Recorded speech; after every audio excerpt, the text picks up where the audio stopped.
In the ancient land of Sheba, there ruled a queen so powerful, so wise, and so mysterious that her story has captivated minds for over 14 centuries.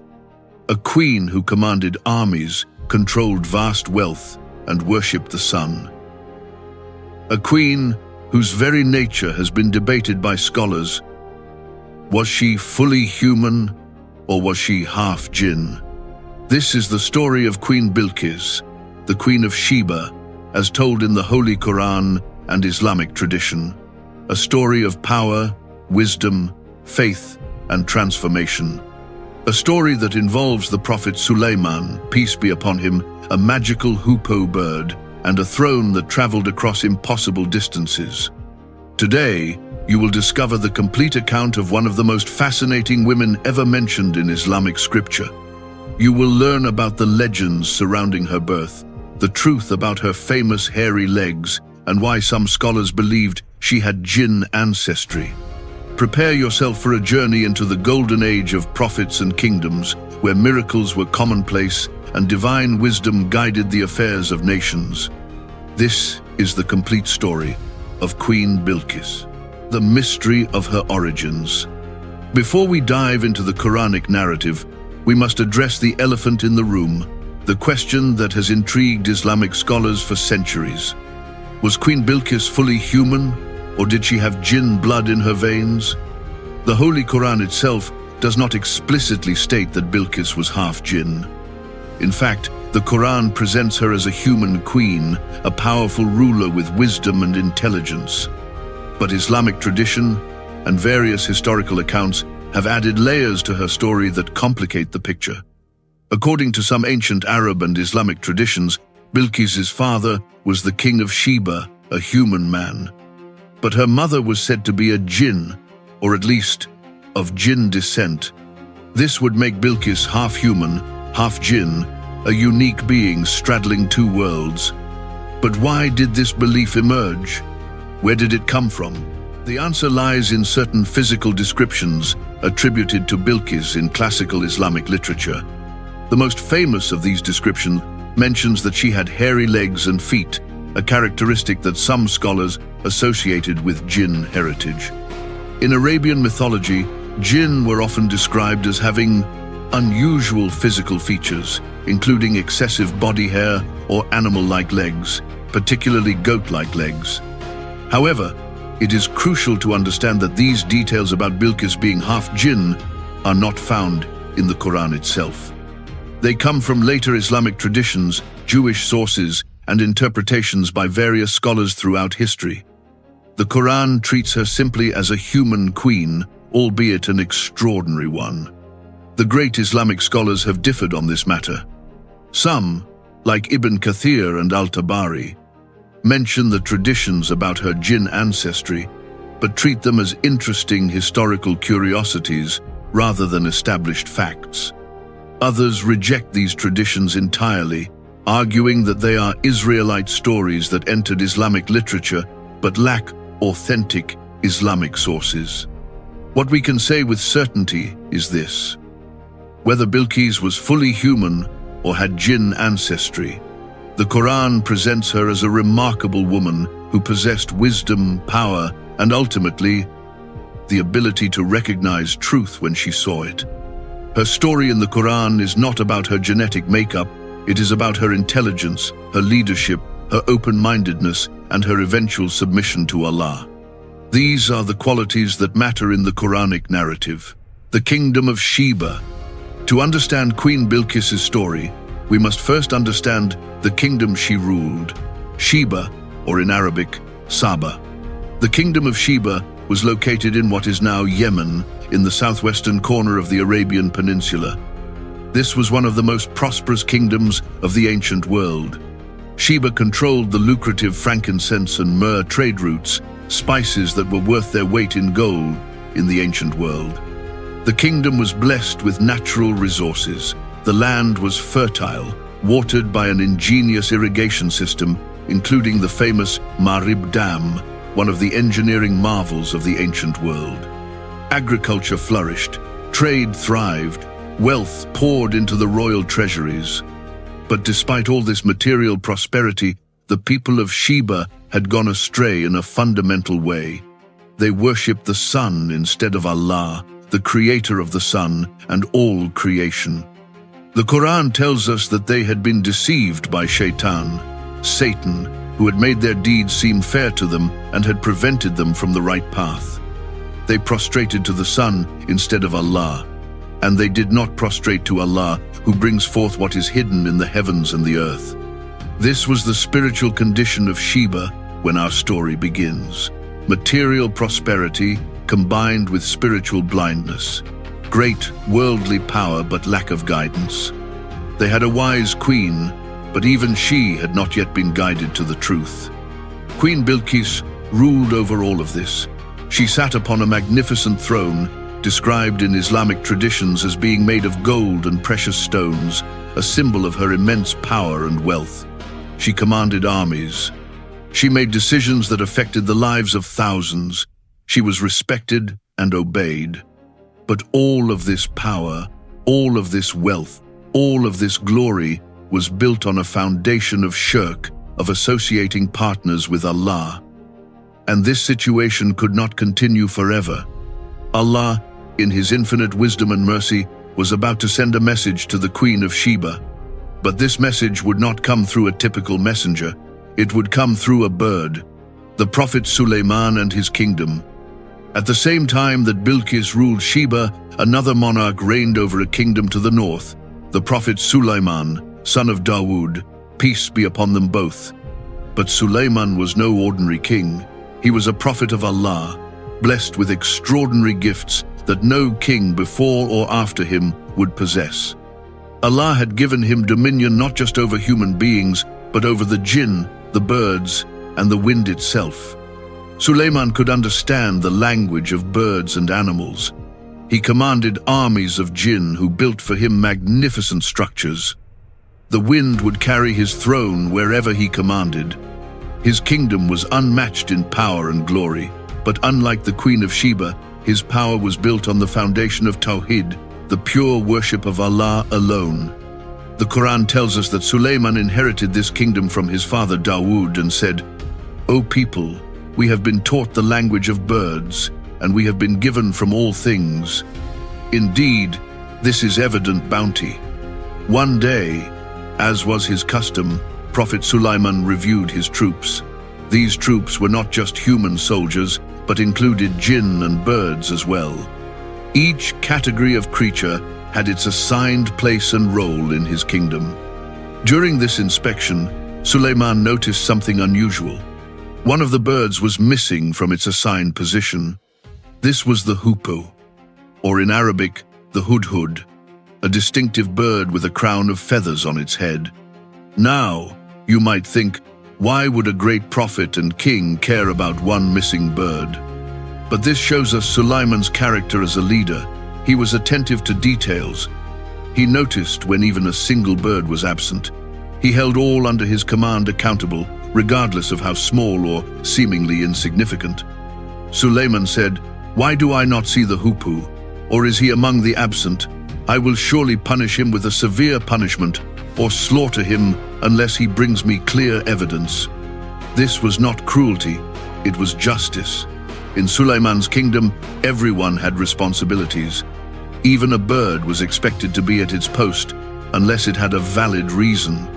But the hoopoe was not absent without cause. In fact, it had been on a mission of discovery that would change the course of history. The hoopoe's discovery. The hoopoe had not gone far. In fact, it returned shortly after Sulaiman spoke those words, but when it arrived, it was bursting with news. The bird spoke, and Sulaiman understood it perfectly. This is how the Quran records the hoopoe's words. "I have encompassed something you have not encompassed, and I have come to you from Sheba with certain news. Indeed, I found there a woman ruling them, and she has been given of all things, and she has a great throne. I found her and her people prostrating to the sun instead of Allah, and Satan has made their deeds pleasing to them and averted them from the right way, so they are not guided." Imagine this scene, a small bird reporting to the greatest king on earth about a distant kingdom and its spiritual condition. The Hoopoe had not just observed the material wealth of Sheba, it had perceived the spiritual problem at the heart of the kingdom. The Hoopoe continued, adding a beautiful phrase that shows its understanding of true worship, that they do not prostrate to Allah, who brings forth what is hidden in the heavens and the earth, and knows what you conceal and what you declare. Allah, there is no deity except Him, Lord of the great throne. This was no ordinary bird. It had been blessed by Allah with understanding and perception beyond its nature. It recognized shirk when it saw it, and it recognized the urgency of reporting this to Prophet Sulaiman. But Sulaiman was a wise prophet. He did not immediately accept the Hoopoe's report without verification. He said to the bird, "We will see whether you were truthful or were of the liars." Then Sulaiman wrote a letter. This letter would be the first communication between the kingdom of Allah's prophet and the kingdom of the sun worshippers. It would be the beginning of Queen Bilqis' journey toward truth. The letter from Sulaiman. Sulaiman instructed the Hoopoe, "Take this letter of mine and deliver it to them, then leave them and see what answer they will return." The letter was brief but powerful. It contained the essence of the Islamic message, the same message that every prophet brought to their people. The Quran tells us what it said. Indeed, it is from Sulaiman, and indeed it is, in the name of Allah, the most gracious, the most merciful. Be not arrogant toward me, but come to me in submission as Muslims. Notice the beauty and wisdom in this letter. Sulaiman begins with Bismillah, in the name of Allah, the most gracious, the most merciful. He immediately establishes that his authority comes from Allah, not from himself. Then he gets straight to the point. He does not threaten. He does not boast about his power or his armies. He simply invites them to the truth. Do not be arrogant toward Allah's message. Come in submission to the one true God. This is the way of prophets. They do not invite people to themselves. They invite people to Allah. Sulaiman could have written about his power, his control over jinn and wind, his vast armies. But he chose instead to simply present the message of Tawhid. The Hoopoe took the letter and flew across the desert to the kingdom of Sheba. When it arrived, it found Queen Bilqis and delivered the letter to her. Now, put yourself in Bilqis's position. You are a powerful queen, ruling over a prosperous kingdom. Suddenly, a bird delivers a letter to you. A letter from a king you may have heard of but never met. A letter that challenges the very foundation of your religious practices and calls you to submit to a God you do not worship. How would you respond? This moment would define Queen Bilqis. Her reaction would reveal her true character. Would she respond with arrogance, dismissing the letter as an insult? Would she respond with immediate hostility, preparing for war? Or would she respond with wisdom, considering carefully before acting? The Queen's wisdom. Queen Bilqis did something that reveals the quality of her leadership. She did not make a hasty decision. Instead, she gathered her advisors and counsel. The Quran records her words, "O eminent ones, indeed to me has been delivered a noble letter. Indeed, it is from Sulaiman, and indeed, it is in the name of Allah, the most gracious, the most merciful. Be not arrogant toward me, but come to me in submission as Muslims." Notice that she describes the letter as noble or generous. She does not dismiss it as arrogant or insulting. She recognizes that there is something significant about this communication. Then she says something that shows her wisdom as a leader. "O eminent ones, advise me in my affair. I would not decide a matter until you witness me." This is remarkable. Despite being the absolute ruler, she seeks counsel. She values the input of her advisors. She does not act unilaterally on such an important matter.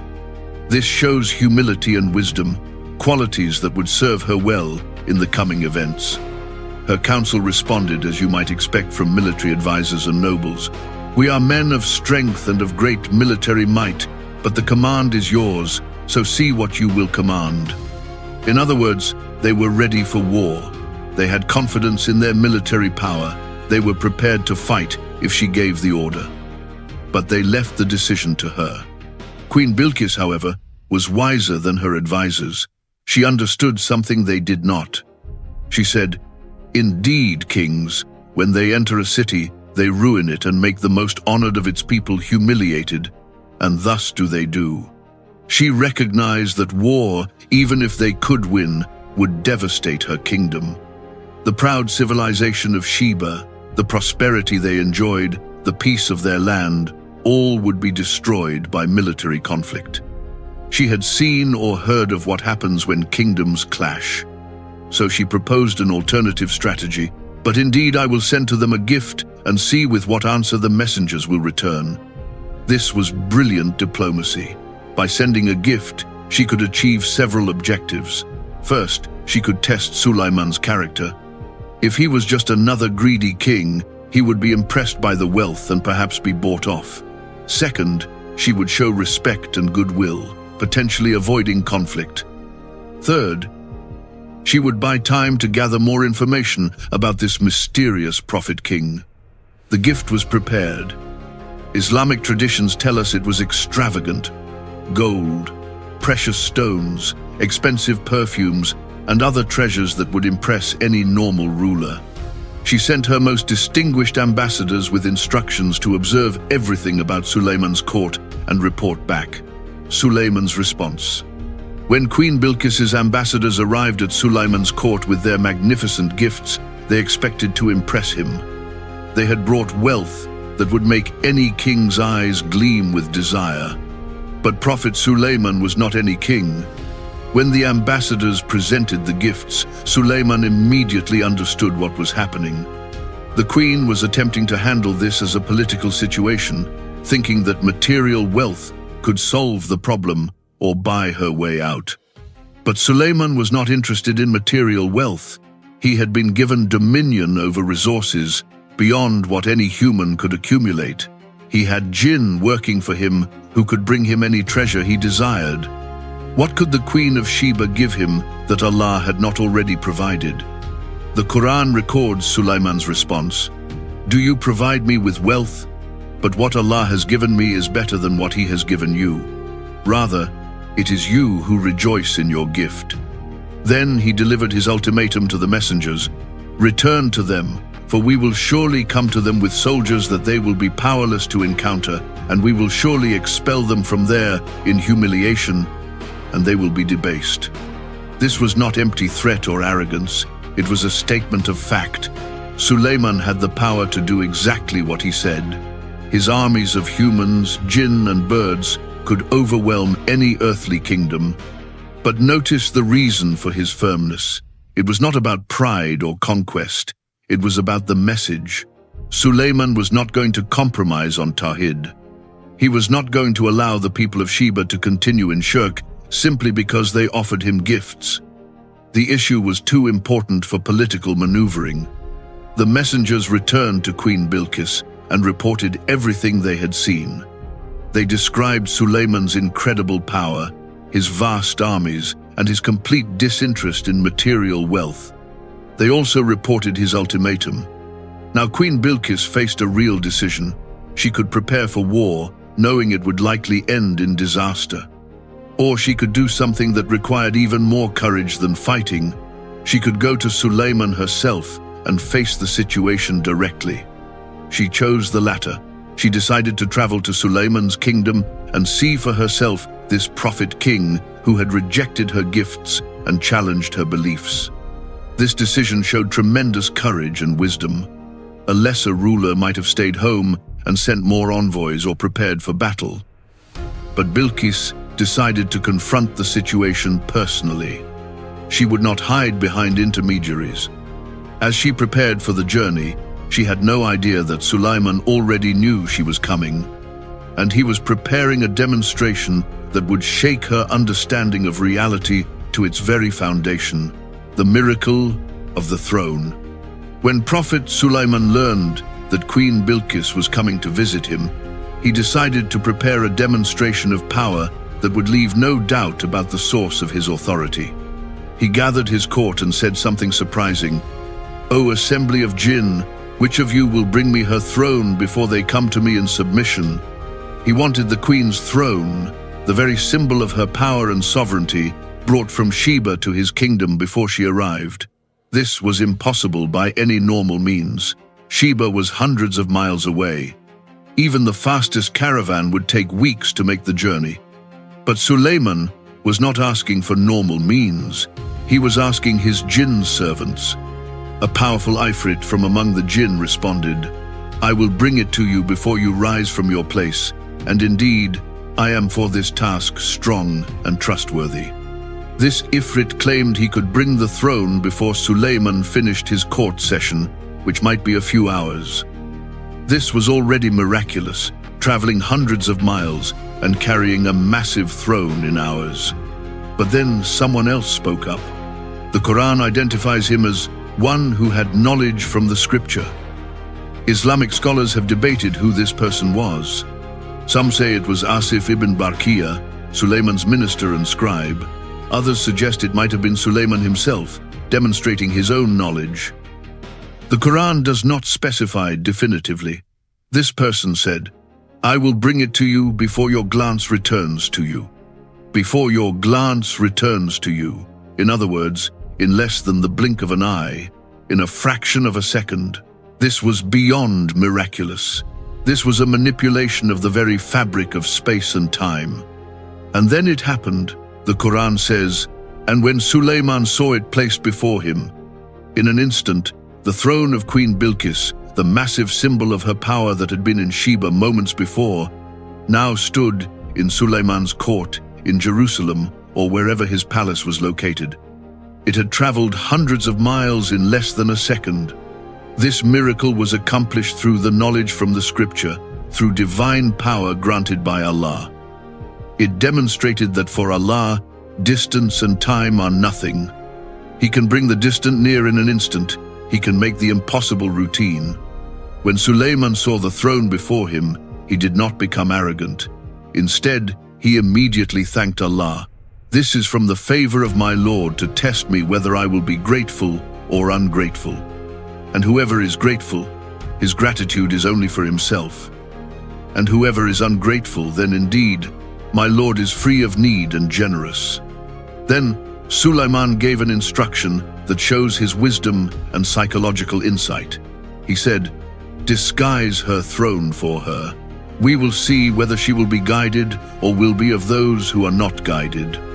He ordered modifications to the throne, altering its appearance while keeping its basic structure. Why?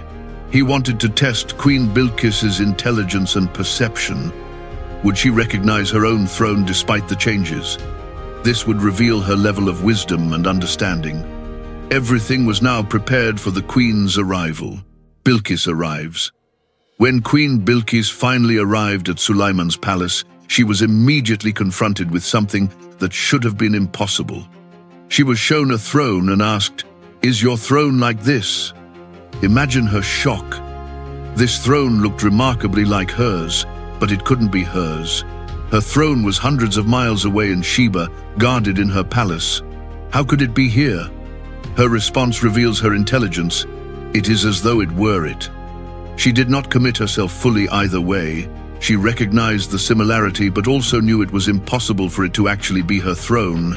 So she answered diplomatically, wisely, without jumping to conclusions. The Quran then tells us that knowledge had been given to them before her arrival, and they had already submitted to Allah as Muslims. This likely refers to Sulaiman and his people, who already worshipped Allah alone. Then comes a fascinating phrase, "And that which she was worshipping other than Allah had averted her.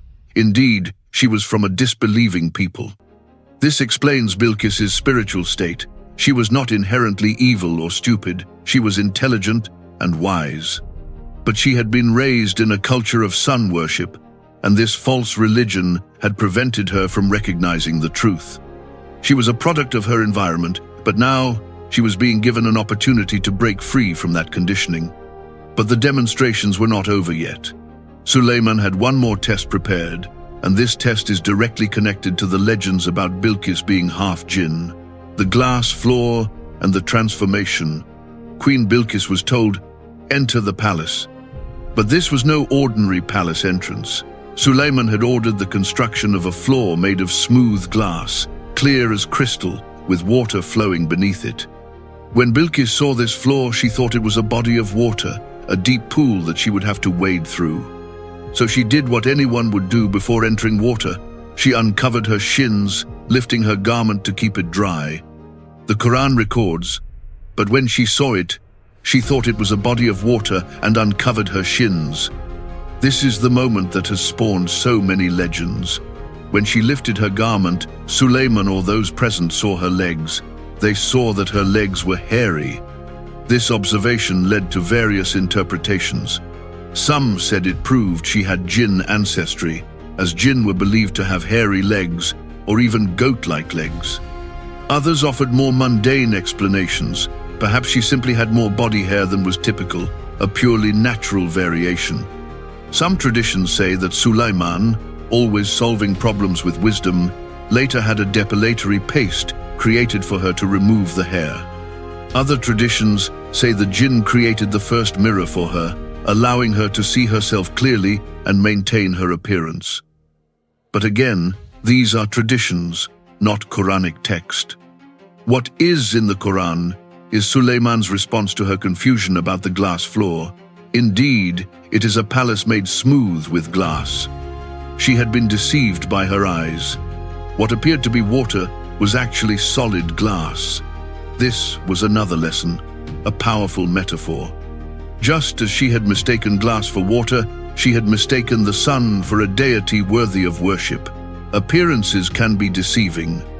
Reality is not always what it seems. One needs wisdom and guidance to see truth clearly. And then came the moment of transformation. The Queen of Sheba, standing in the palace of the Prophet of Allah, having seen miracle after miracle, having witnessed power beyond comprehension, having recognized her own limitations and misconceptions, spoke the words that would change her life forever. She said, "My Lord, indeed I have wronged myself, and I submit with Sulaiman to Allah, Lord of the worlds." This declaration is profound. Notice what she says. She acknowledges her previous error. "I have wronged myself." She takes responsibility for her past worship of the sun, recognizing it as a wrong done to her own soul. Then she makes her submission. "I submit with Sulaiman to Allah." She does not submit to Sulaiman as a servant to a master. She submits with him as a fellow believer to the one true God. And she identifies this God correctly: Allah, Lord of the worlds. Not the Lord of just one nation or one people, but the Lord of all creation, all worlds, all existence. In this moment, Queen Bilqis transformed from a pagan sun worshipper to a Muslim, from a misguided queen to a guided believer. Her story becomes one of the greatest conversion stories in the Quran. Lessons from the Queen's story. The story of Queen Bilqis is not just an entertaining historical account. It is packed with lessons that remain relevant 14 centuries after the revelation of the Quran. First, we learn about the importance of wisdom and consultation in leadership. Bilqis did not make hasty decisions. When she received Sulaiman's letter, she consulted her advisors. When they suggested war, she had the wisdom to consider alternatives. She was a powerful queen who could have acted dictatorially, but she chose the path of wisdom and deliberation. This teaches us that true strength includes the ability to think carefully, to consult others, and to consider consequences before acting. Hasty decisions, even from a position of power, often lead to disaster. Second, we learn about the danger of following inherited beliefs without questioning.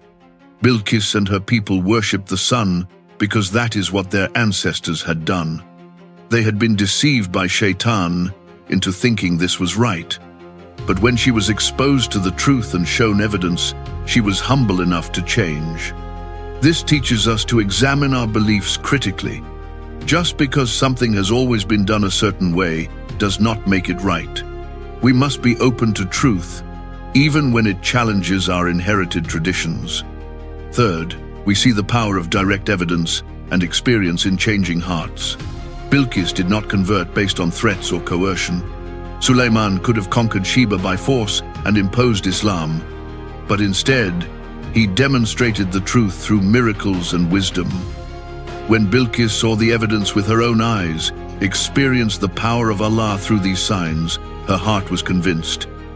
This teaches us that the best way to call people to Islam is through wisdom, good character, and demonstration of truth, not through force or aggression. Fourth, we learn that Allah guides whom He wills, and no background is too difficult for Allah to overcome. Bilqis came from a lineage of sun worshippers.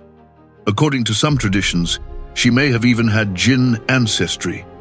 But none of this prevented her from being guided when Allah willed it. This gives us hope. No matter what someone's background, no matter how far they seem from guidance, Allah can guide them in an instant if their heart is open. Fifth, we see the importance of humility in accepting truth. Bilqis was a powerful queen, accustomed to being obeyed and respected.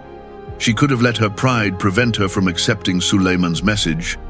But when she recognized the truth, she humbled herself and submitted. This teaches us that pride is one of the greatest obstacles to guidance. We must be willing to admit when we are wrong and change our course, regardless of our status or position. Addressing the jinn question. Now let us return to the question we posed at the beginning. Was Queen Bilqis half jinn or fully human? The honest answer, based on the Quran alone, is that we do not know, and more importantly, it does not matter. The Quran does not explicitly state that Bilqis had jinn ancestry. It presents her as a human queen.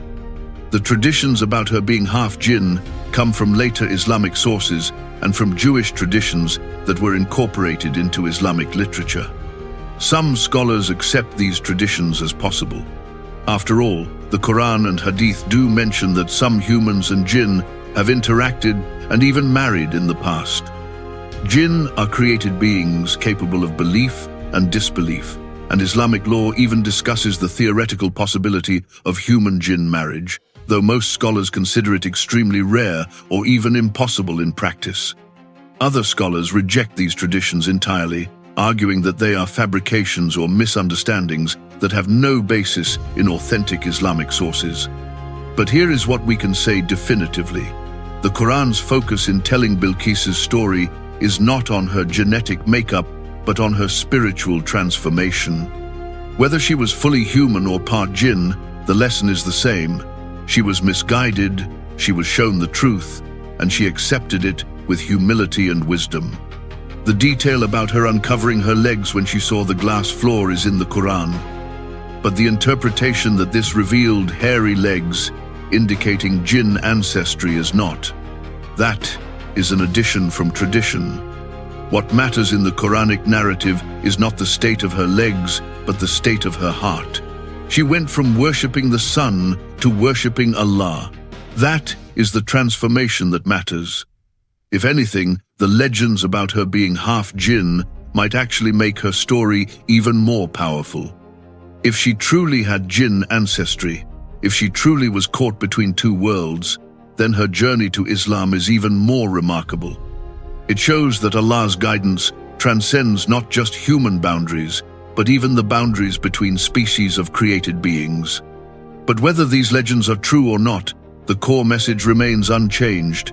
Bilqis was guided, and her guidance came through wisdom, evidence, humility, and an open heart. The legacy of a queen. The story of Queen Bilqis, the Queen of Sheba, stands as one of the most captivating narratives in the Holy Quran. It has everything: power, wisdom, miracles, transformation, and divine guidance. But beyond its dramatic elements, the story teaches us timeless lessons about leadership, humility, the search for truth, and the power of Allah to guide anyone, regardless of their background. Bilqis went from being a sun-worshipping pagan queen to a believing Muslim, from someone deceived by Shaitan to someone guided by Allah. Her transformation reminds us that it is never too late to change, never too late to accept the truth, never too late to submit to the one true God. The question of whether she was half jinn or fully human may never be definitively answered. The Quran does not focus on it, and neither should we. What the Quran does make absolutely clear: today, as we face our own challenges in calling people to Islam and spreading the message of Tawhid, we can learn from both Sulaiman and Bilqis. Like Sulaiman, we should use wisdom, evidence, and good character in our da'wah. Like Bilqis, we should be open to truth, humble enough to change when we recognize it, and courageous enough to stand for it, even when it means abandoning our previous ways. The Queen of Sheba's throne traveled impossible distances in the blink of an eye through Allah's power. May Allah also remove the distances between human hearts and the truth, guiding us all to submit to Him alone, as Queen Bilqis did over 2,000 years ago. May Allah shower His mercy upon Prophet Sulaiman and all the prophets and messengers, and may He guide us all to the straight path, as He guided the Queen of Sheba. Ameen.